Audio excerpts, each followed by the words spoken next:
नमस्कार बंधुगण, जय श्री कृष्ण। भक्ति सागर सस्मिता चैनल आपण मानक स्वागत। आज आपण मानक पई प्रस्तुत करिछु पद्मपुराण। एही पुराण पाठ करिबा द्वारा किंबा श्रवण करिबा द्वारा अनेक आध्यात्मिक और सांसारिक शुभ फल मिलिथाय।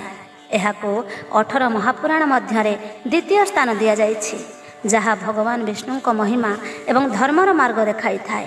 जानतरे हेउ बा अजाणतरे हेउ ए शरीर रे होइथिबा समस्त पापरु मुक्ति मिलिथाए।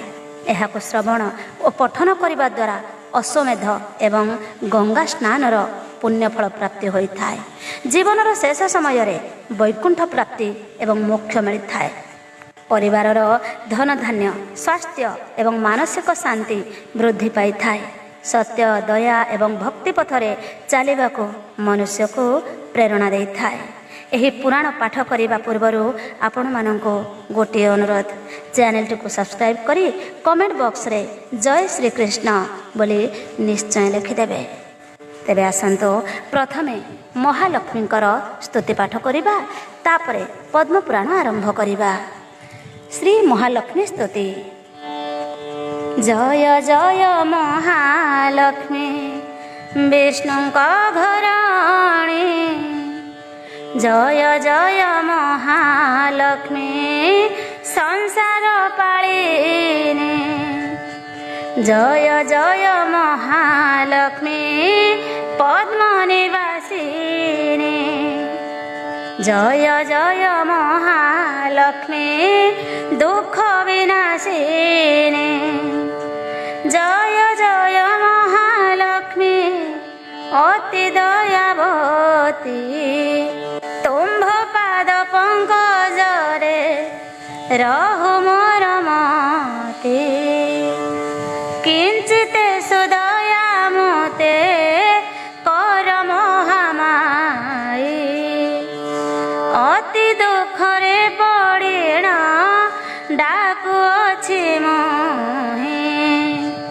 विपद भंजने तोर नाम अटे जेणु, विपदरे पड़ी मुहि डाकु अछि तेणु, न जाणई तोर भक्ति अति मूढ़ मति, कर जोड़ी करुअछि तोते मुहि स्तुति, तोर नाम अछि जेते के कहि पारिब, ब्रह्मा नारदंकु जाहा अटई दुर्लभ, संक्षेपित हर नाम करुछि गायन, जगत जननी मते हुओ सुप्रसन्न,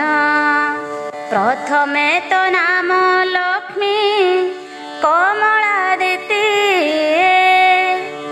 तृतीये नाम तो पद्मा, चतुर्थे हरिप्रिये, पंचमे दारिद्र्य भंजने तो नाम ख्यात, षष्ठरे विमला अटु तू ही जगन्मात, सप्तमे जगमोहिनी चंचला अष्टमे, नवमे जानकी रमा नाम तो दशमे, ए दश नाम को प्रति दिन जे स्मरई, दारिद्र्य व्यथा ताहार लेसे न रहई, तो नाम जपिले दरिद्रता हुए दूर,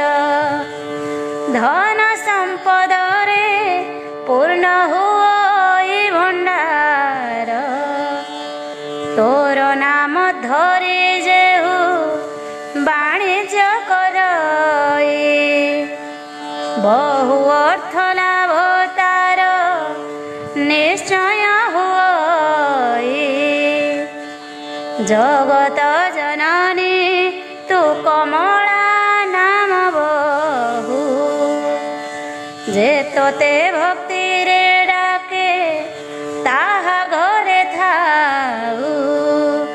ଯାହାକୁ ସୁଦୟା କରୁ ସେ ହୁଏ ଧନାଢ଼୍ୟ।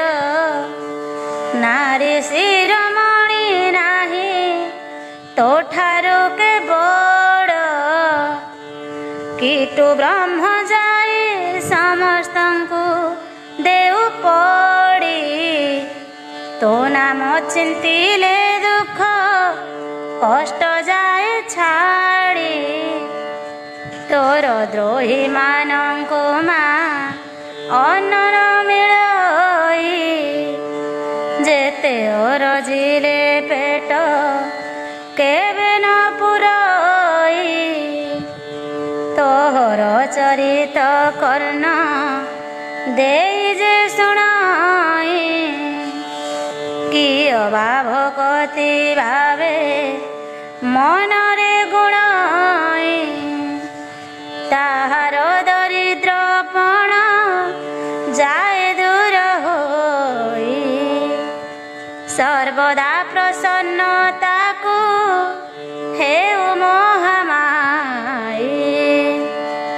ଏଣୁ ତୋ ଚରଣେ ମାଗ କରୁଛି ବିନତି। ଦୟା କରି ମାଗୋ ଫେଡ଼ ଏ ଘର ବିପତ୍ତି। କିଞ୍ଚିତରେ ନେତ୍ର ଢାଳି ଚାହିଁ ଦିଅ ମତେ। ମୁହିଁ ଅରକ୍ଷିତ ଜନ ଆଶ୍ରା କଲି ତୋତେ। ଯେତେବେଳେ ଯାହା ମାଗ କରୁଥିବି ଇଚ୍ଛା। ଜଗତ ଜନନୀ ପୂର୍ଣ୍ଣ କର ମନ ବାଞ୍ଛା। ମୋ ପ୍ରତି କରୁଣା ଯେବେ ନ କରିବୁ ତୁହି। ଭବ ସାଗରେ ଭାସିବି ସିନା ଧନ୍ଦି ହୋଇ। ତୁହି ନ ଫେଡ଼ିଲେ ଦୁଃଖ ଆନକେ ଫେଡ଼ିବ। ଦାସନାଶ ଗଲେ ନିନ୍ଦା ତୋହର ହୋଇବ। ତୁହି ମୋର ମାତା ପିତା ତୁ ଇଷ୍ଟ ଦେବତା। ତୁହି ମୋର ଭାଇ ବନ୍ଧୁ ତୁ ରକ୍ଷା କରତା। ତୋର ପାଦ ବିନୁ ମୋର ଅନ୍ୟ ଗତି ନାହିଁ। ବିପଦ ଭଞ୍ଜନେ ମାଗ ମୋତେ କର ତ୍ରାହି। ଏବେ ଆସନ୍ତୁ ଆରମ୍ଭ କରିବା ପଦ୍ମପୁରାଣ ଏକାଦଶ ଅଧ୍ୟାୟ। ଆଜିର ବିଷୟ ରହିଛି ପ୍ରୟାଗ ମହିମା କଥନ ଓ ପଦ୍ମାବତୀ ଚରିତ। ଶ୍ରୀ ରୁଦ୍ର ଉବାଚ ଈଶ୍ୱର ବୋଇଲେ ବେ ଶୁଣ ଗୋ ପାର୍ବତୀ। ପ୍ରୟାଗ ମହିମା ଶୁଣି ସ୍ଥିର କର ମତି। ତିନି ପୁରେ ଦୁର୍ଲଭ ପ୍ରୟାଗର ଚରିତ। ଆନ କେହି ନ ଜାଣେ ତ ବିନୁ ତାର ଚିତ୍ତ। ଚତୁର୍ମୁଖ ବ୍ରହ୍ମା ଯାହା କହି ନ ପାରଇ। ତୋ ଆଗେ କହିବି ତାହା ସଂକ୍ଷେପରେ ମୁହିଁ। ଅଗୋଚର ମହିମା ଯେ ଅଟେ ପ୍ରୟାଗର।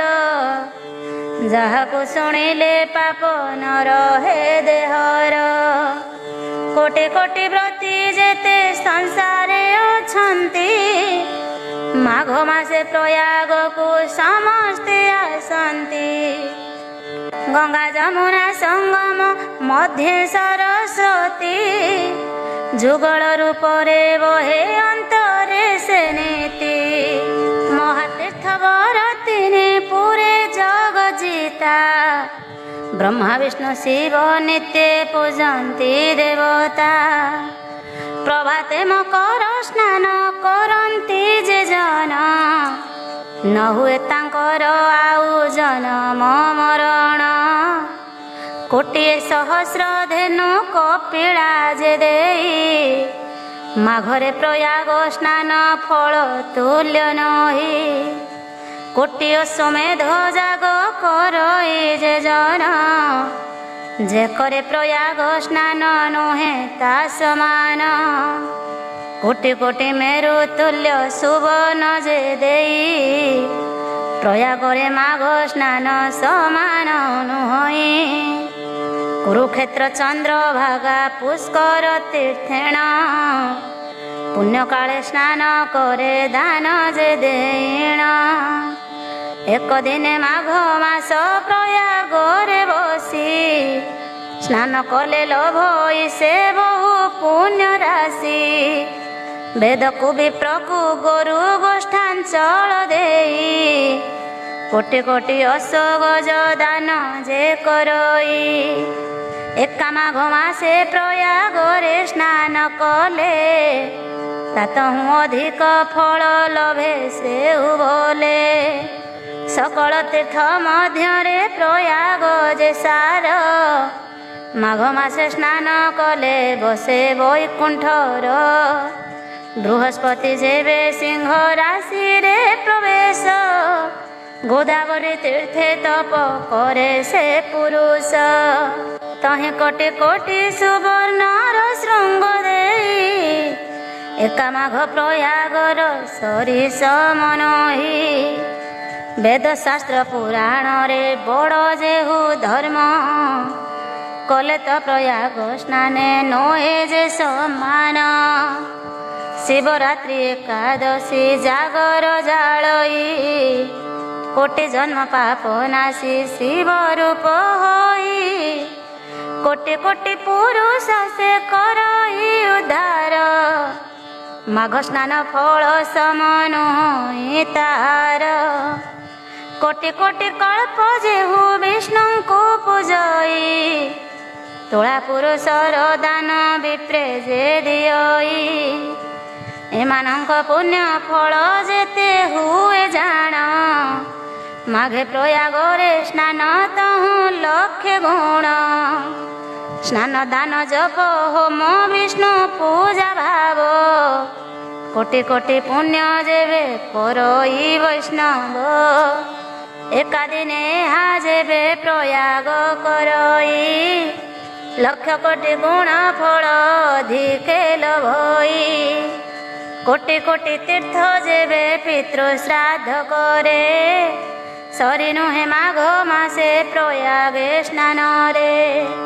ଯେତେ ଦିନ ମାଘ ମାସେ ପ୍ରୟାଗେ ରହି, ତେତେ କୋଟି ଯୁଗ ଫଳ ବୈକୁଣ୍ଠେ ବସଇ। ଗଙ୍ଗା ଯମୁନା ସଙ୍ଗମେ ବୁଡ଼ାଏ ଯେ ଶିର, ମଣ୍ଡନ ହୋଇ କେଶ ତହିଁର କୂଳର। ଲକ୍ଷ କୋଟି ଜନ୍ମର ସେ ପାପ ବିନାଶଇ, ସେ ମୁଣ୍ଡରେ ଅଧିକାର ଯମର ନଥାଇ। ସଂସାର ମଧ୍ୟରେ ସେହି ମୁଣ୍ଡ ବୋଲି ଜାଣ, ଏହାକୁ ଦେଖିଲେ ଭୟ କରେ ଯମରାଣ। ପୂର୍ବର ଚରିତ ଏହା ଶୁଣ ଗୋ ପାର୍ବତୀ, ଯା ଶୁଣି ଭବ ସାଗର ପାଇବ ମୁକ୍ତି। ବାଞ୍ଛା ବଟ ବୋଲି ତହିଁ ଅଛି ଏକ ବଟ, ଚତୁର୍ଥ ବଟର ମଧ୍ୟେ ଅଟଇ ସେ ଶ୍ରେଷ୍ଠ। ସେ ବଟରେ ଉଠିଣ ଯେ ଯାହା ବାଞ୍ଛା କରେ, ଝାସି ପ୍ରାଣ ଛାଡ଼େ ଗଙ୍ଗା ଯମୁନାର ନୀରେ। ସେହି କ୍ଷଣି ଆନ ଦେହ ଜନ୍ମ ସେ ଲୋଭଇ, ଯାହା ବାଞ୍ଛା କରିଥାଇ ତା ପ୍ରାପ୍ତ ହୁଅଇ। ଅପୂର୍ବ ଚରିତ ତିନି ପୁରେ ଯେ ଦୁର୍ଲଭ, ଯେ ଶୁଣି ଶୁଣାଏ ଚତୁର୍ବର୍ଗ ହୁଏ ଲାଭ। ତ୍ରିବେଣୀ ବୋଲି ଏଠାରେ ଗଙ୍ଗା ଦେବୀ ନାମ, ବାଞ୍ଛା ବଟ ତଳ ବୈକୁଣ୍ଠପୁର ଧାମ। ପ୍ରଣଧି ବୋଲିଣ ଏକ ବୈଶ୍ୟ ଥିଲା ତହିଁ, ଧାର୍ମିକ ଆବର ଦିବ୍ୟ ଜ୍ଞାନ ସେ ଅଟଇ। ଅତିଥି ଦେବତା ବିପ୍ର କରଇ ଅର୍ଚ୍ଚନ, ଦ୍ୱନ୍ଦ୍ୱରେ ହରିଙ୍କି ଧ୍ୟାନ କରେ ଅନୁକ୍ଷଣ।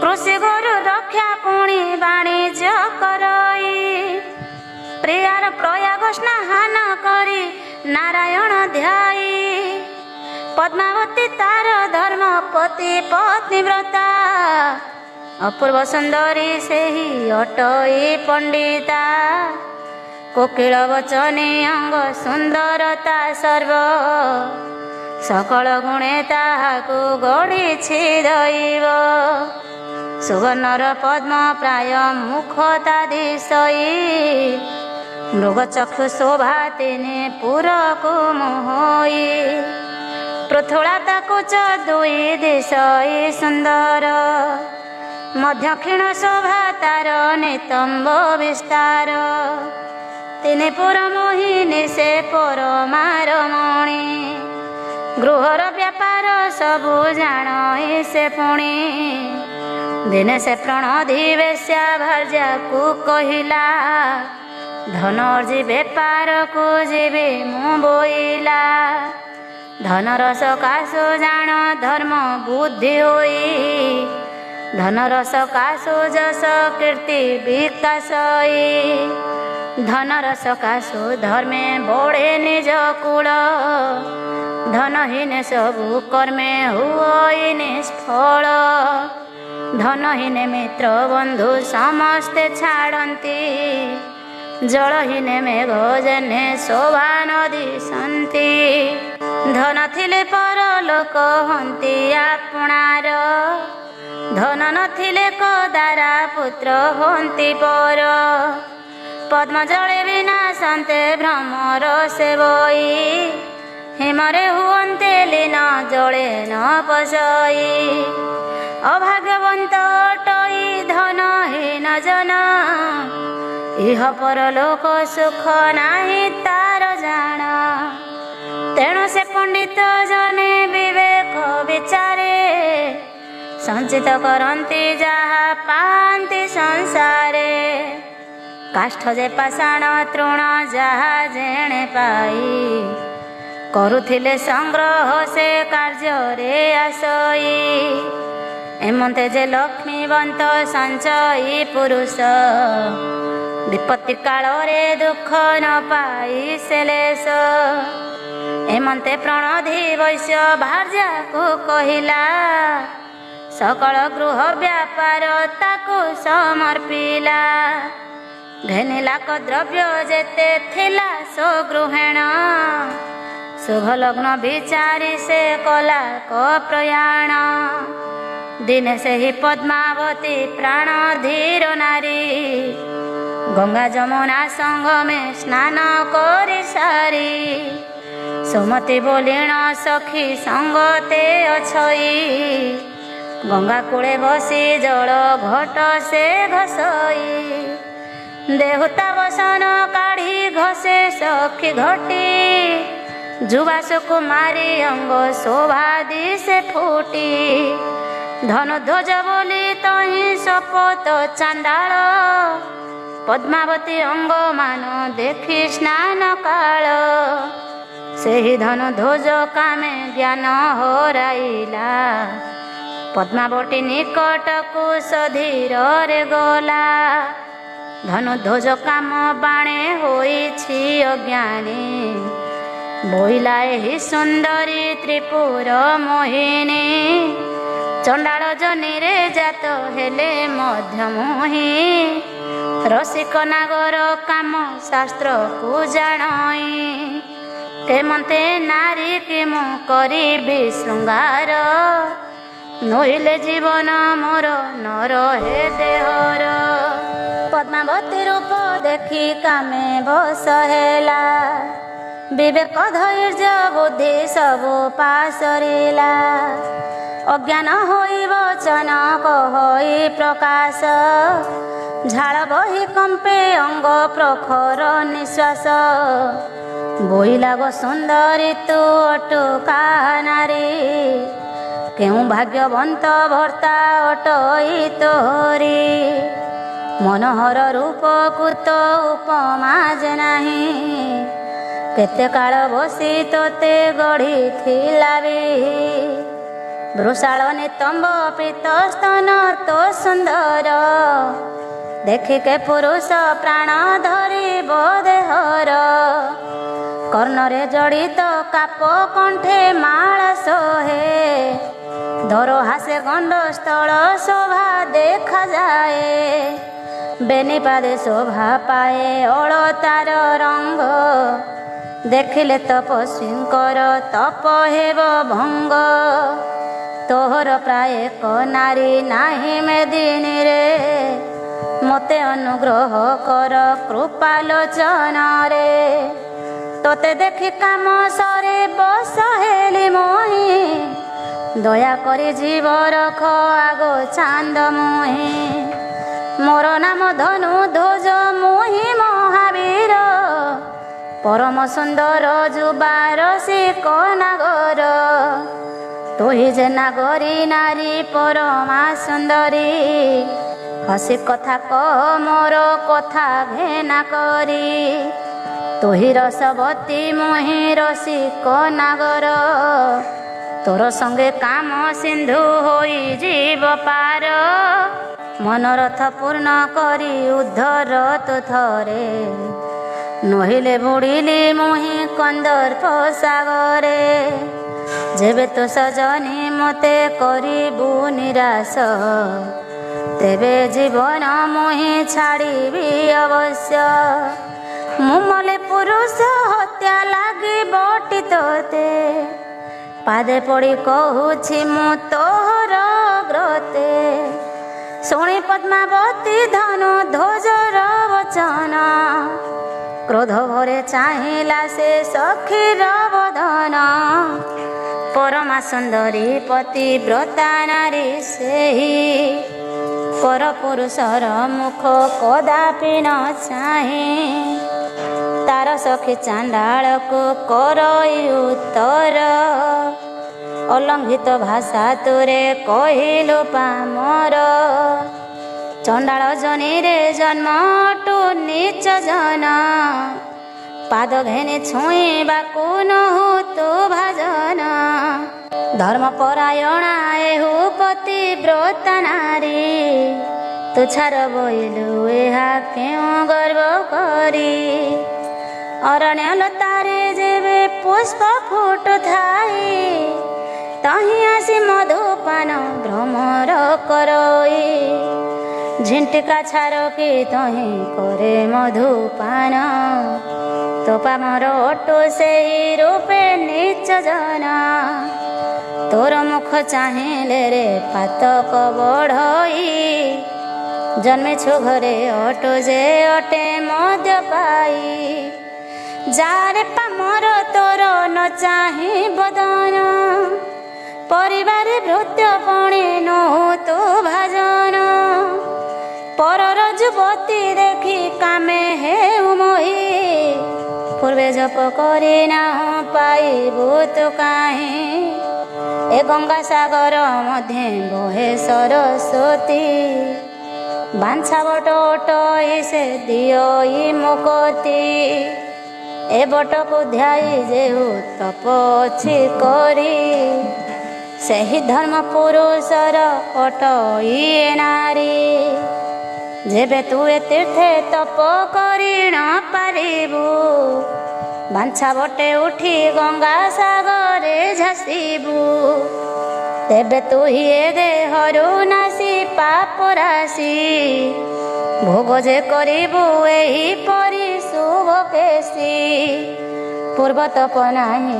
ତୋର ଏବେ କରିନାହୁଁ ପର ନାରୀ ଦେଖି କିମ୍ପା ଆତୁର ତୁ ହେଉ ଶୁଣି ଧନୁ ଧ୍ୱଜ ତାକୁ ବଚନ କହି ଜାତି ରୂପୀ ନେବୁ ମୁଁ ରସିକ ଛଇ କୂଳରେ କି ପ୍ରୟୋଜନ ଛଇ ତୁମ୍ଭର ବଳବନ୍ତ ଗୁଣବନ୍ତ ଯୁବା ମୁନାଗର କୂଳରେ କିଛି କାର୍ଯ୍ୟ ନାହିଁ ସଖୀ ପୁଣ ଗୁଣମାନ ସଂସାରରେ କରନ୍ତି ଗ୍ରହଣ ମଦିରା ଲାଗଇ ଯେବେ ସୁବର୍ଣ୍ଣ ଘଟରେ ସାଧୁ ଜନେ ତାକୁ ଥୋଇ ନିଅନ୍ତି ସଂସାରେ ସାର ବିଦ୍ୟା ଯେତେ ନିଚ ଜନ ଠାରେ ଥାଇ ସତ୍କଳ ପଣ୍ଡିତ ପୁଣି ତାହା ଠାରୁ ନେଇ ନିଚ ମୁଜନିରେ ଯେବେ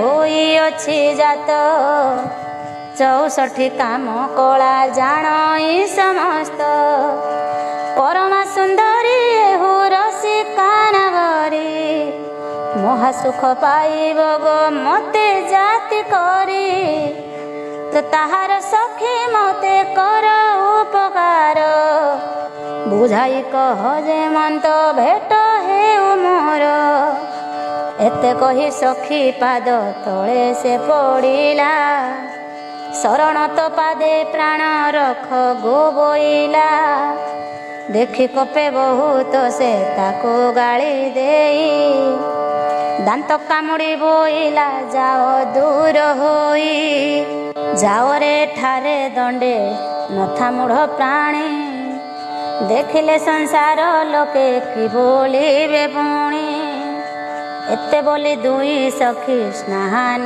ସାରିଲେ ଦେଖୁଅଛି ଧନୁ ଧ୍ୱଜ ଘରକୁ ସେ ଗଲେ ବିଷାଦେ ବସି ଚାଣ୍ଡାଳ କରଇ ବିଚାର ଧିକ ହେଉ ଜାତି କୁଳ ଧର୍ମ କର୍ମ ମୋର ଜାତିର ସକାଶୁ ମତେ ହୀନ ଛୁଆଇ ଗୁଣରେ ପୂଜା ନ କରି ଭର୍ସନା କରଇ ଏ ଯୁବତୀ ଭୋଗେ ଯେବେ ନହିଲି ଭାଜନ କିମ୍ପାଇଁ ବି ଅର୍ଥେ ଦେବେ ରଖିବି ଜୀବନ ଏତେ ବୋଲି କାମ ବାଣେ ବୈରାଗୀ ହୋଇଲା ବିଚାରିଲା ବଟେ ଉଠି ଗଙ୍ଗାରେ ଝାସିବି ଏହା ଭର୍ତ୍ତା ରୂପ ହୋଇ ଏହାକୁ ଲଭିବି ଏତେ ବୋଲି ବାଞ୍ଛା ବଟ ଉପରେ ଉଠିଲା ଡାଳ ଧରି ଧନୁ ଧ୍ୱଜ ବଚନ କହିଲା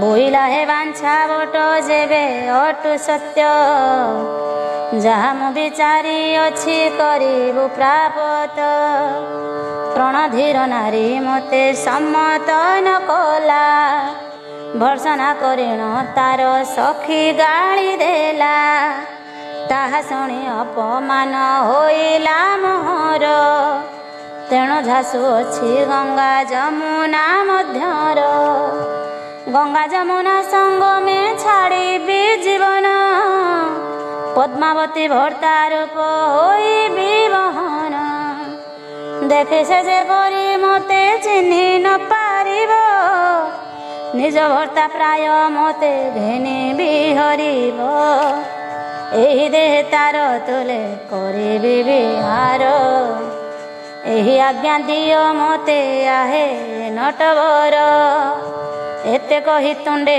ଗଙ୍ଗା ଯମୁନା ବୋଇଲା ତିନିଙ୍କ ସଙ୍ଗମ ମଧ୍ୟେ ଡେଣ ପଡ଼ିଲା ବୁଡ଼ିଣ ପଡ଼ନ୍ତେ ସବୁ ପାପ ଗଲା ନାଶ ସ୍ୱରୂପ ଦିଶିଲା ଯେବେ ପ୍ରଣଧିବ ଈଶ ଗଙ୍ଗା ଯମୁନା ତାହାକୁ ପ୍ରସନ୍ନ ହୋଇଲେ ଯାହା ବାଞ୍ଛା କଲା ତାହା ତାର ସିଦ୍ଧ କଲେ ଜନ୍ମାନ୍ତରେ ପାପ ମାନ ସବୁ ସେ ନାଶିଲା ଗଙ୍ଗା ଯମୁନା ମଧ୍ୟରୁ ବାହାର ହୋଇଲା ଦେହ ତେଜେ 10 ଦିଗ ନିର୍ମଳ ଦିଶିଲା ପ୍ରଣଧୀର ଦ୍ୱାରେ ଯାଇ ଉଭା ସେ ହୋଇଲା ଧନଧ୍ୱଜ ଚାଣ୍ଡାଳ ଯେ ମହାପାପୀ ବର କୋଟି କୋଟି ବ୍ରହ୍ମ ହତ୍ୟା କରିଛି ଆବର ସ୍ତ୍ରୀ ହତ୍ୟା ଗୋରୁ ହତ୍ୟା କଳ ନାନ ଯାଇ ମହାପାପୀ ଦିନେ ପୁଣ୍ୟ କର୍ମ କରି ନାହିଁ ସେ ସକଳ ପାତକର ଅଟଇ ଭଣ୍ଡାର ପ୍ରୟାଗ ତୀର୍ଥରେ ପଶି କଲା ପାପ ଦୂର ତେଡ଼େ ମହାପାପୀ ପୁଣ୍ୟ ଶରୀର ପାଇଲା ପ୍ରଣତି ଦ୍ୱାରରେ ଯାଇ ପ୍ରବେଶ ହୋଇଲା ସେହି କାଳେ ବାଣିଜ୍ୟରୁ ପ୍ରଣଧି ହୋଇଲା ଆପଣାର ଦ୍ୱାରେ ଧନୁ ଧ୍ୱଜକୁ ଦେଖିଲା ଦେହ ତେଜେ 10 ଦିଗ ନିର୍ମଳ ଦିଶଇ ଧନୁ ଧ୍ୱଜ ନିକଟରେ ଉଭା ହେଲା ଯାଇ ପରିବାରୀ ପଦ୍ମାବତୀ ଆଗରେ କହିଲେ ତୁମ୍ଭ ସ୍ୱାମୀ ଆସି ଦ୍ୱାରେ ପ୍ରବେଶ ହୋଇଲେ। ଶୁଣି ଆନନ୍ଦିତ ହୋଇ ପଦ୍ମାବତୀ ନାରୀ ଅର୍ଘ୍ୟସ୍ଥଳୀ ଘେନି ଘରୁ ହୋଇଲା ବାହାରି। ଦେଖି ଆପଣାର ଭର୍ତ୍ତା ରୂପେ ଦୁଇ ଜଣ ଉଭା ହୋଇ ଅଛନ୍ତି ଯେ ଦ୍ୱାର ସମ୍ମୁଖେଣ। ଦୁହିଁଙ୍କୁ ଦେଖିଣ ଏକ ରୂପ ଗୁଣ ବେଶ, ନିଷ୍ପାପ ଶରୀର ଦୁହେଁ ସୁନ୍ଦର ପୁରୁଷ। ଏକ ରୂପ ଦୁହିଁଙ୍କର ଦେଖି ଭ୍ରମ ହେଲା, ଅର୍ଘ୍ୟ ମୁଁ କାହାକୁ ଦେବି ବୋଲି ବିଚାରିଲା। ବୋଇଲା କେଥେ ମୋର ହେବ ନିଜ ପତି, ଦୁଇ ଜଣ ଦିଶନ୍ତି ତ ଏକଇ ମୂରତି। କେମନ୍ତେ କରିବି ମୋତେ ନ ଦିଶେ ବିଚାର, କେ ବୋଲିବେ ସଂସାରରେ ଦେଖି ନାରୀ ନର। ଘୋର ସଙ୍କଟ ପଡ଼ିଲା କି କରିବି ଏବେ, ଦେଖିଲେ ସମସ୍ତେ ମୋତେ ଅସତୀ ବୋଲିବେ। ବୋଲିବେ ପଦ୍ମାବତୀ ସତୀ ଯେ ବୋଲାଇ, ଦୁଇ ଗୋଟି ପତି ଦ୍ୱାରେ ଛନ୍ତି ଉଭା ହୋଇ। ସକଳେ ହସିବେ ଦେବେ ଅସତୀ ଦୂଷଣ, କିମ୍ପାଇଁ ବିପତ୍ତି ମୋତେ ଦେଲ ନାରାୟଣ। କି କରିବି ମରିବାକୁ ଲାଜ ତ ବଳିଲା, ଏତେ ବୋଲି ନାରାୟଣ ଚିନ୍ତା ହୃଦେ କଲା। ବାହୁଡ଼ାଇ ଅର୍ଘ୍ୟସ୍ଥଳୀ ଥୋଇଲା ଘରେ, ମାଧବଙ୍କ ଦେଉଳରେ ମିଳିଲା ବେଗରେ। ପାଦ ତଳେ ପଦ୍ମାବତୀ ସାଷ୍ଟାଙ୍ଗେ ଶୋଇଲା, ଉଠି ପୁଣି କର ଯୋଡ଼ି ସ୍ତୁତି ଆରମ୍ଭିଲା। ନମସ୍ତେ ପରମ ବନ୍ଧୁ ମୁକୁନ୍ଦ ମୁରାରୀ, ଶ୍ରୀମଧୁସୂଦନ କୃଷ୍ଣ ରାମ ଦଇତାରି। ନମ ମତ୍ସ୍ୟ ରୂପ ବେଦ ଜଳୁ ଉଦ୍ଧରିଲ, ଶଙ୍ଖାସୁର ଦାନବକୁ ପ୍ରାଣେ ନାଶ କଲ। କର୍ମ ରୂପେ ମନ୍ଦରକୁ ପୃଷ୍ଠରେ ଧରିଲ, ହିରଣାକ୍ଷ ନାଶୀ ପୃଥ୍ୱୀ ଭାରା ଉଶାସିଲ। ନମ କାଳ ରୂପୀ ପୃଥ୍ୱୀ ଦନ୍ତ ଅଗ୍ରେ ଧରି, ଜଳରୁ ଉଦ୍ଧାର କଲ ଘୋର ଦୈତ୍ୟ ମାରି। ନମସ୍ତେ ବାମ ରୂପୀ ତ୍ରିବିକ୍ରମର ଦେବ, ବଳିକି ପାତାଳେ ଚାପି ଦେଲ ଦିବ୍ୟ ଭୋଗ।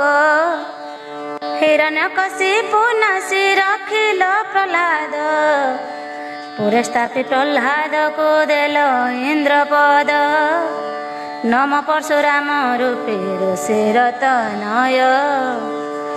ଏକମ ବିଂଶ ବାର ପୃଥ୍ୱୀ ରାଜା କର କ୍ଷୟ। ନମ ରାମ ରୂପୀ ଦଶରଥର କୁମର, ମାଇଲ ଯେ ରାବଣକୁ ବାନ୍ଧିଣ ସାଗର। ନମସ୍ତେ ଶ୍ରୀକୃଷ୍ଣ ରୂପୀ ଦେବକୀ ନନ୍ଦନ, ପୁତନା ସହିତେ ନାଶ କଲ ଦୈତ୍ୟମାନ। ନମ ଜଗନ୍ନାଥ ଦେବ ନୀଳାଦ୍ରିରେ ସ୍ଥିତି, ବୌଦ୍ଧ ରୂପରେ ହେଲ ସଂସାର ମୁକତି। ନମସ୍ତେ କଳକି ଦେବ ହୋଇ ଅବତାର, କରବାଳ ଘେନି ପାପି କରିବ ସଂହାର।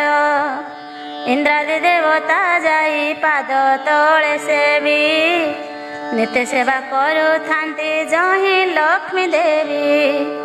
ସ୍ତ୍ରୀ ମାତ୍ର ହୀନ ବୁଦ୍ଧି ମୋହର ଟଇ, ତୁମ୍ଭର ମହିମା ଅବାକି ଜାଣିବି ମୁହିଁ। ପ୍ରସନ୍ନ ହୁଅନ୍ତୁ ମୋତେ ଯଶୋଦାର ସୁତ, ଗୋପେ ଗୋପୀ ଆକୁଳରେ ଧଇଲ ପର୍ବତ। ଲକ୍ଷ୍ମୀ ମୁଖ ପଦ୍ମ ହସ୍ତ ଦେବ ନାରାୟଣ, ପ୍ରସନ୍ନ ହୋଇବ ମୋତେ ପଡ଼ିଲା କଷଣ। ନମ ଶଙ୍ଖ ଚକ୍ରଧାରୀ ଜଗତ ଈଶ୍ୱର, ଗଦା ପଦ୍ମଧାରୀ ଶୋଭା ଦିଶେ ଚାରିକର। ଭୋଦେବ ଜଗଦୀଶ୍ୱର ଅନ୍ତର୍ଯ୍ୟାମୀ ନାଥ, ବ୍ରହ୍ମା ରୁଦ୍ର ଇନ୍ଦ୍ର ପୁଣି ନ ପାନ୍ତି ଯାନ୍ତ। ମୋଛାର ମନୁଷ୍ୟ ଦେବ ସ୍ତ୍ରୀ ଜନ୍ମ ଛାର, ତୁମ୍ଭର ମହିମା ଦେବ ଗଣେ ଅଗୋଚର।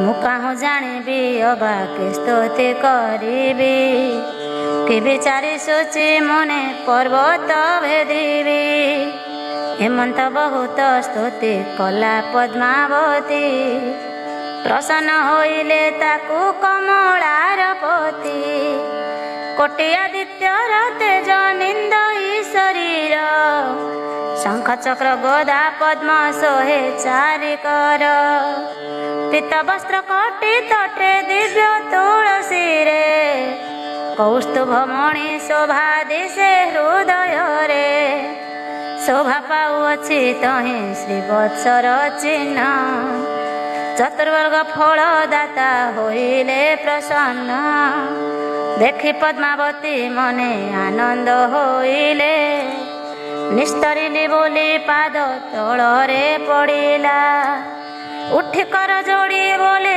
शुण नारायण किंपा प्रभु देल मते परिकषण प्रणधीम पदी वाणिज्यकु जाइथिला से आसिले उठी घरे प्रवेश होइला ताहा शुणी अर्घ्य घेनी घरु गली धाई देखिली दुईटी पति छंती उभा होई रूप गुण कांति एका जुबा कळे बर देखि हृदय भ्रम जात होइला मोर संसार रे अविचार अटे केउ कथा किंपा मते एक क्षण देल जगजीता गोटिए स्त्री की जेबे हुए दुई पति एथिरु संसारे आउ किछि न नीति मरण अधिक देव लाज तबळई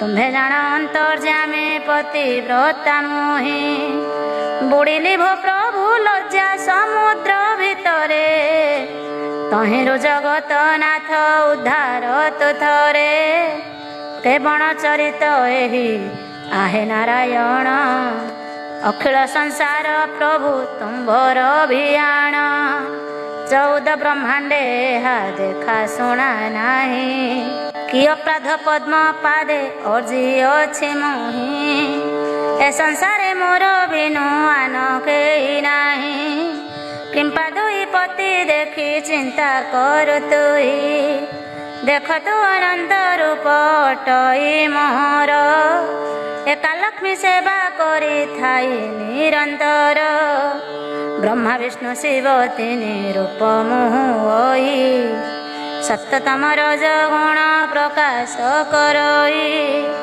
सावित्री पार्वती लक्ष्मी तिनि रूप एक 3 जन सेवा करी होइले अनेक प्रणति मोहर अटे पूर्वरु भकत से कारण होइथिला तोर निज कांत धनुध्वज चंडाल तो स्वरूप देखिला कामरे पीड़ित होई श्रृंगार मागिला महापापी वर ताकू तो कलु निराश तोहर निमंते देला गंगा जले झास भांसा गोट ऊपर से जाइण उठिला प्रणधि होइण तते लभिब बोइला गंगा जमुना संग में पड़िला से नहीं ए मोर आज्ञा रे तोर कांत रूप होई सब पाप नाश कला गंगारे झासीण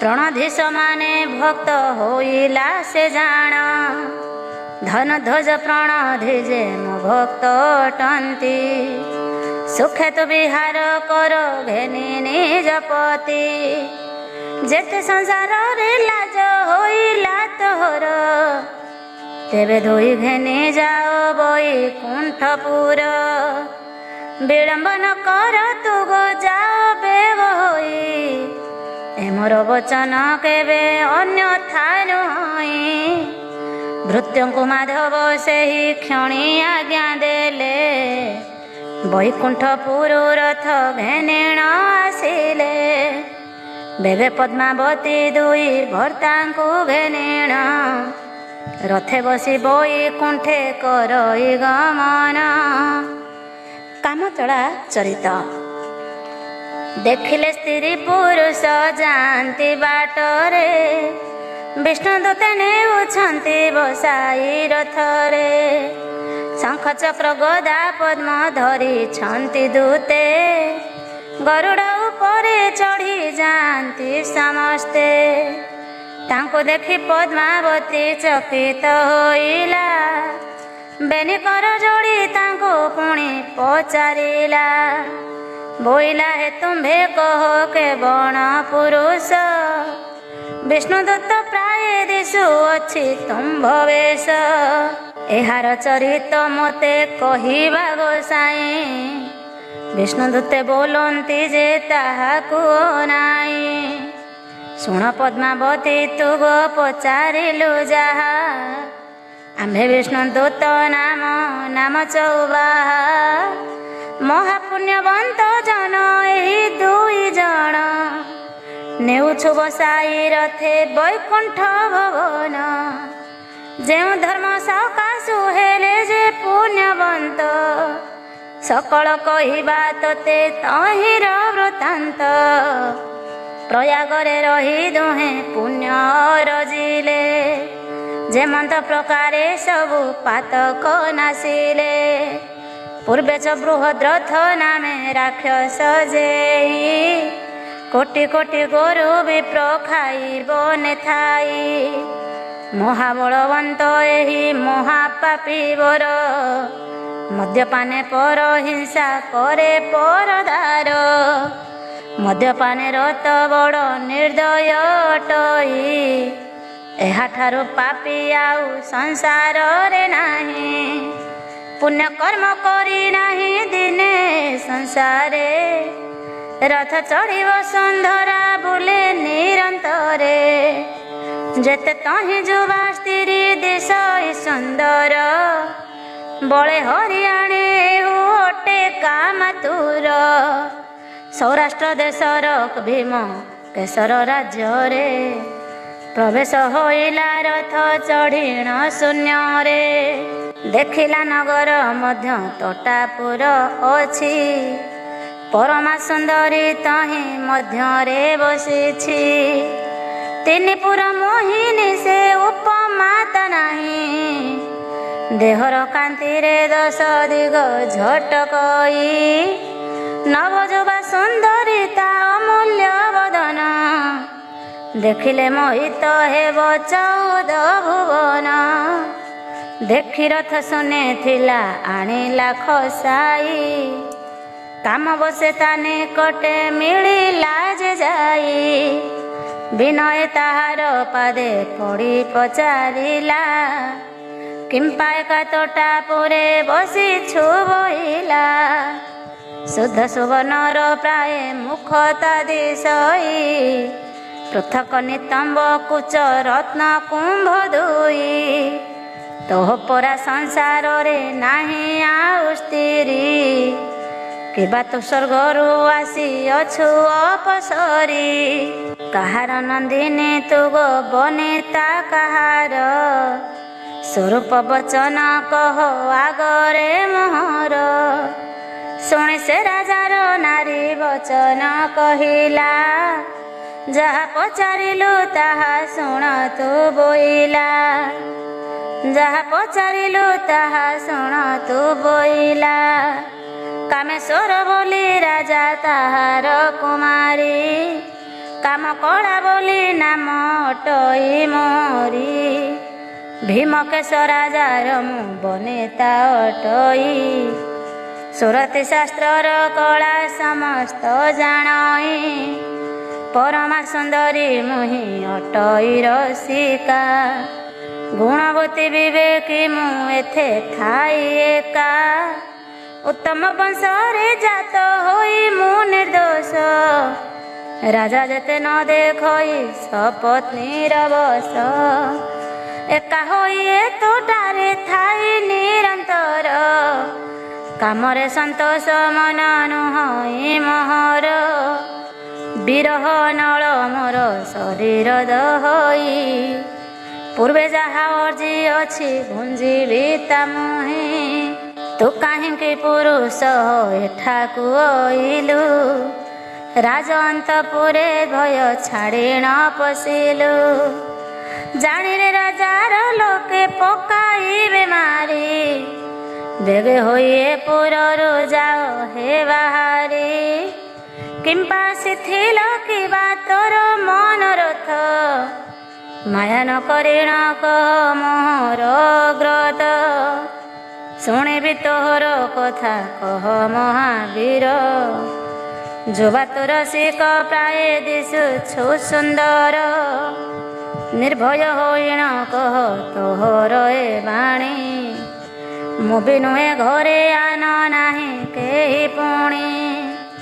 ସେ ବୋଲେ ଚନ୍ଦ୍ରବଦନୀ ଶୁଣ ମୋ ଉତ୍ତର, ମାୟାବୀ ରାକ୍ଷସ ବୃହଦ୍ରଥ ନାମ ମୋର। ବଳବନ୍ତ ରୂପବନ୍ତ ଯୁବା ମୋଟଇ, ତୋର ରୂପ ଶୂନ୍ୟ ଦେଖି ହୋଇଲଇ ମୋହି। ରଥେ ବସି ଯାଇ ନ ପାରିଲି ଗୋ ଶୂନ୍ୟରେ, ଶରଣ ପଶିଲି ଆସି ତୋହର ପାଦରେ। କାମସର ବିନ୍ଦୁ ଅଛି ହୃଦୟରେ ମୋହର, ପ୍ରାଣଦାନ ଦିଅ ସଖୀ ମୁଁ ତୋର ଚାକର। ଅମୃତ ଧରୁ ମୋତେ ସୁଧାରସ ଦିଅ, ଦାସ କରି କିଣି ମୋତେ ପାଦେ ରଖିଥାଅ। ଭୀମକେଶ ରାଜା ତୋର କାମରେ ବୈରୀ, ତାର ସ୍ନେହ ମନ ଛାଡ଼ ପରମା ସୁନ୍ଦରୀ। ମୋତେ ତୁ ହି ଭଜନାମେ ସନ୍ତୋଷ କରିବି, ଦାସପଣେ ସର୍ବଦା ତୋ ପାଦେ ଖଟିଥିବି।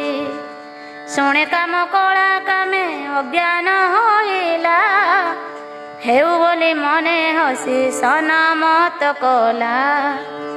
ଭିଡ଼ିବେନି ଭୁଜେ ତାକୁ ଆଲିଙ୍ଗନ କଲା, ଗାଡ଼େ ଭିଡ଼ିବେନି ଗଣ୍ଡେ ଚୁମ୍ବନ ସେ ଦେଲା।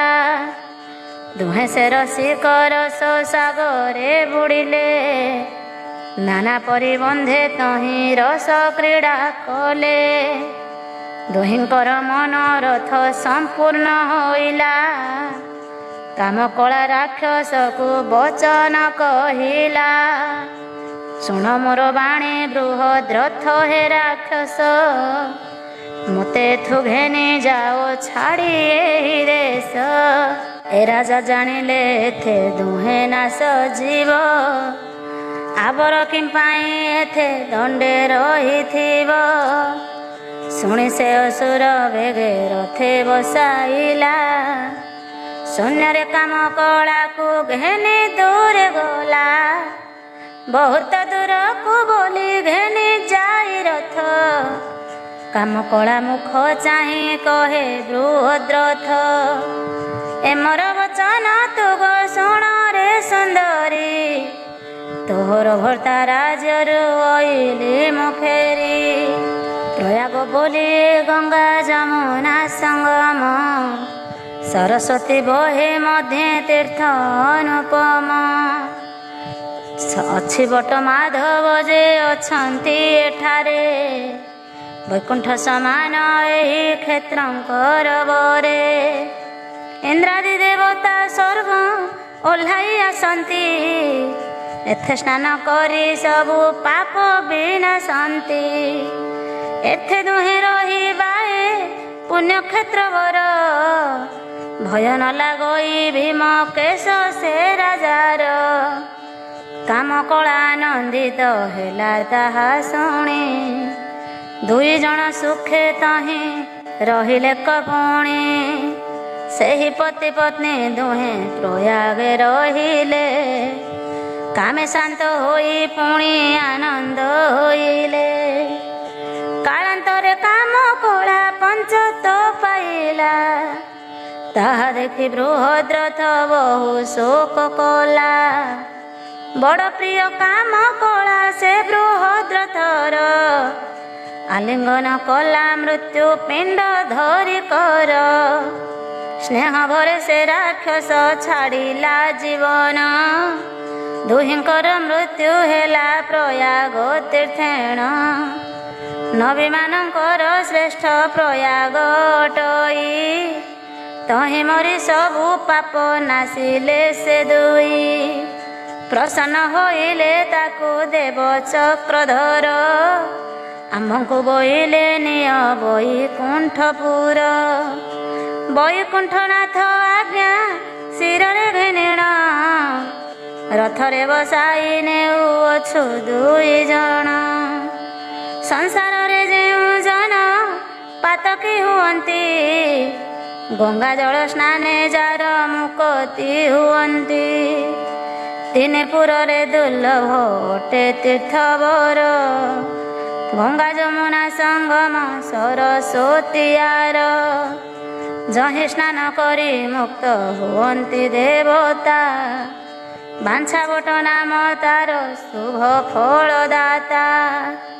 ଦେଖ ଯହିଁ ମଲା କମ ଐଳାଏ ରାକ୍ଷସ, ପାଇଲେ ବୈକୁଣ୍ଠ ଗତି ପାପ କରି ନାଶ। ଚିତ୍ରରଥ ଚରିତ। ଏଥୁ ଅନନ୍ତରେ ଶୁଣ ହିମବନ୍ତ ଜେମା, ଏବେ ପୁଣି କହିବା ଗୋ ପ୍ରୟାଗ ମହିମା। ଏତୀର୍ଥର ମହିମା ଗୋ କହିଲେ ନ ସରେ, ତୋ ଆଗେ କହିବା ତାହା ଶୁଣ ମନ ସ୍ଥିରେ। ଯେ ଜନର ପୂର୍ବ ଭାଗ୍ୟ ଉଦୟ ହୁଅଇ, ସେ ଯାଇ ଗୟାରେ ପିତୃ ଶ୍ରାଦ୍ଧ ଯେ କରଇ। କୋଟି ପୁଣ୍ୟ ଉଦୟତା ହୁଏ ଯେ ଜନର, ପିତୃ ଶ୍ରାଦ୍ଧ କରଇ ଯେ ଯାଇଣ ଗୟାରେ। ପିତୃଗଣ ମାନେ ଯାଇ ସ୍ୱର୍ଗରେ ବସନ୍ତି, ଧନ ଜନ ଚତୁର୍ବର୍ଗ ଫଳ ସେ ଲଭନ୍ତି। ଯେତେ ପିତୃ ଆବାହନ କରନ୍ତି ଗୟାରେ, ସମସ୍ତେ ପ୍ରବେଶ ହୁଅନ୍ତି ତାହାର କତିରେ। ବେଦୋକ୍ତ ପ୍ରମାଣେ ପିଣ୍ଡ ଦାନ ହିଁ କରିବେ, ପିତୃଗଣେ ସନ୍ତୋଷରେ ବୈକୁଣ୍ଠେ ବସିବେ। ପୂର୍ବର ବୃତ୍ତାନ୍ତ କହେ ଶୁଣ ତ ଆଗର, ଜନ୍ମିଥିଲା ବିପ୍ର ଏକ ଜନକ ଦେଶର। ଅତି ବଡ଼ ଧନବନ୍ତ ଅଟଇ ଯେ ସେହି, ଦୟା ଧର୍ମ ବୋଲି କିଛି ଦିନେ ନ ଜାଣଇ। ବେଦ ମାର୍ଗ ନ କରି ଯେ ଜୀବକୁ ହିଂସଇ, ବିଷ୍ଣୁ ଭକ୍ତକୁ ଦେଖି ନିନ୍ଦା କରୁଥାଇ। ତାହାର ଭାରି ନାମ ଚିତ୍ର କଳା ଜାଣ, ତାର ନାମ ଚିତ୍ରରଥ ଅଟଇ ପ୍ରମାଣ। କାହାର ପାପ କର୍ମ ଗୋ କହିଲେ ନ ସରେ, ମହାପାପୀ ସେହି ପାପୀ ମାନଙ୍କ ମଧ୍ୟରେ। ଏମନ୍ତ୍ରଣ ଚିତ୍ରରଥ ଅନ୍ତକାଳ ହେଲା, ବ୍ୟାଧିରେ ପୀଡ଼ିତ ହୋଇ ମରଣ ଲଭିଲା। ଯମଦୂତେ ଆସି ତାକୁ ବାନ୍ଧି ଘେନି ଗଲେ, ବାଟରେ ଦୁର୍ଗମ ପଥେ ବହୁତ ମାଇଲେ। ନେଇ ଉଭା କଲେ ଯମ ରାଜାର ଆଗର, ଚିତ୍ରଗୁପ୍ତକୁ ଯମ ବୋଲଇ ଉତ୍ତର। ବୋଇଲା ଏହାର ପାପ ପୁଣ୍ୟ ବାଛି କହ, ପାପ ପୁଣ୍ୟ ବୁଝି କରି ୟାକୁ ଦଣ୍ଡ ଦିଅ। ତାହା ଶୁଣି ଚିତ୍ରଗୁପ୍ତ ପାଞ୍ଜିକି ଚାହିଁଲେ, କୁମ୍ଭୀପାକ ନର୍କେ ନେଇ ପକାଅ ବୋଇଲେ। ତାହା ଶୁଣି ପାପୀ ବର କ୍ରୋଧ ଭର ହୋଇ, କି କରିବି ମହାଭୟ ଲାଗୁଛି ଗୋସାଇଁ। ତାହା ଶୁଣି ଚିତ୍ରଗୁପ୍ତ ବୋଲଇ ଉତ୍ତର, ଅଳ୍ପ ଦିନେ ପାପ କର୍ମ ଭୋଗି ଯିବୁ ତୋର। ତୋର କୂଳରେ ଜାତ ନନ୍ଦନ ହୋଇବ, ସେ ଯାଇ ଗୟାରେ ପିତୃ ଶ୍ରାଦ୍ଧଟି କରିବ। ତେବେ ତୁ ଏହି ପାଦକୁ ହୋଇବୁ ଉଦ୍ଧାର, କୁଳବଧୂ କୋଳେ ଜାତ ହୋଇବ କୁମାର। ତାହା ଶୁଣି ମହାପାପୀ ହରଷ ହୋଇଲା, ନୃତ୍ୟ କର ଯମ ଆଗେ ଗର୍ଭ ଉଁରିଏ ଦେଲା। ତାହା ଦେଖି ଯମ ରାଜା ମୁଖେ ବସ୍ତ୍ର ଦେଇ, ପାପୀ କି ଚାହିଁଣ ତହୁଁ ବଚନ କହି। ନର୍କ ଭୋଗ କରିବାକୁ ହରଷ ହୋଇଲୁ, କେଉଁ ସୁଖ ଭୋଗ ପାଇଁ ମୁଁ ଆଗେ ନାଚିଲୁ। ସେ ବୋଇଲା ଅଳ୍ପ ଦିନେ ଭୋଗ ଯିବ ମୋର। ତାହା ଶୁଣି ହରଷ ଯେ ହେଲା ମନର। ତାହା ଶୁଣି ଦୂତକୁ ଯେ ଯମ ଆଜ୍ଞା ଦେଲା। ନର୍କ କୁଣ୍ଡେ ହାକୁରେ ପକାଅ ବୋଇଲା। ତାହା ଶୁଣି ଯମ ଦୂତେ ଧରି ଘେନି ଗଲେ। କୁମ୍ଭୀପାକ ନର୍କେ ନେଇ ପକାଇଣ ଦେଲେ। ଏଥୁ ଅନନ୍ତରେ କଥା ଶୁଣ ଦେଇ ମନ। ସମୟରେ ପୁତ୍ର ନାତି ହେଲେ ତା ଜନମ। ଜନ୍ମ ହୋଇ ପୁତ୍ର ହେଲା 12 ବରଷ। ଦିନେ ଖେଳି ଯାଉଥିଲା ବାଳକଙ୍କ ପାଶ। ଆସିବା ଉଛୁର ଯହିଁ ତାହାର ହୋଇଲା। ଗାଳି ଦେଇ ଜନନୀ ଯେ ବହୁତ ମାରିଲା। ବୈରାଗୀ ସେ କୁମର ବେଗେ ଚଳିଗଲା। ସଂସାରରେ ଯେତେ ତୀର୍ଥ ସମସ୍ତ ଦେଖିଲା। ଗୟା ତୀର୍ଥରେ ଯାଇ ସେ ପ୍ରବେଶ ହୋଇଲା। ପିତୃଆବାହନ କରି ପିଣ୍ଡ ଦାନ ଦେଲା। ସପ୍ତ ପୁରୁଷ ତାହାର ନର୍କୁ ଉଦ୍ଧାରିଲା। ଯେତେକ ସେ ଆବାହନ କଲା ଗୟାରେ। ସମସ୍ତେ ମୁକତି ହୋଇଗଲେ କତହିଁରେ। ଗଙ୍ଗା ଯମୁନା ସଙ୍ଗମେ ସ୍ନାନ ଯେ କରଇ। ସବୁ ଦାନ ସବୁ ଯଜ୍ଞ ତପସେଲ ଭଇ।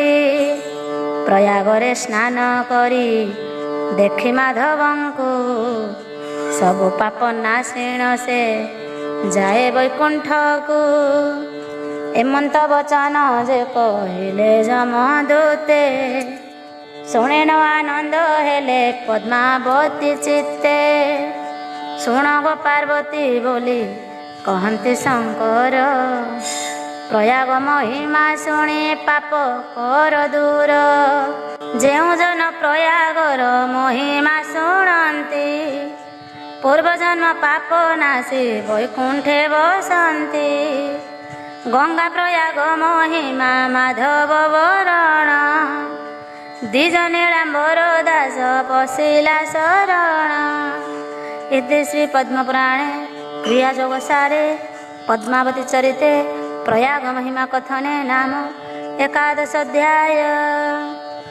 12 ଅଧ୍ୟାୟ ସୁବର୍ଣ୍ଣ ରାଜ ଚରିତ। ଈଶ୍ୱର ବାଚ। ଈଶ୍ୱର ବୋଲନ୍ତି ଶୁଣ ହିମବନ୍ତ ଯେ ମା। ଏବେ ତ କହିବା ବିଷ୍ଣୁ ପୂଜାର ମହିମା। ନାରାୟଣ ଭକ୍ତି କ୍ରିୟା ଯୋଗ ଏହୁ ସାର। ଯେ ଶୁଣଇ ସେ ଯାଏ ବୈକୁଣ୍ଠପୁର। 12 ମାସେ ଯେଉଁ ପରି ଯହିଁ ପୂଜା କରି। ସକଳ ତ ଆଗେ ତାହା କହିବା ବିସ୍ତାରି। ଲକ୍ଷ୍ମୀ ନାରାୟଣ ରୂପ ମାର୍ଗଶିର ମାସେ। ପୂଜିବ ବୈଷ୍ଣବ ଭକ୍ତି ଭାବେ ମୁକ୍ତି ଆସେ। କୁଣ୍ଠିତ ସ୍ଥାନରେ ଶ୍ରୀହରିଙ୍କୁ ନ ପୂଜିବ। ସଂସାରରେ ବିଷ୍ଣୁ ଭକ୍ତ ଯେ ଜନ ହୋଇବ। ପତିତ ଆଳୟ ପୁଣି କୁଣ୍ଠିତ ସ୍ଥାନରେ।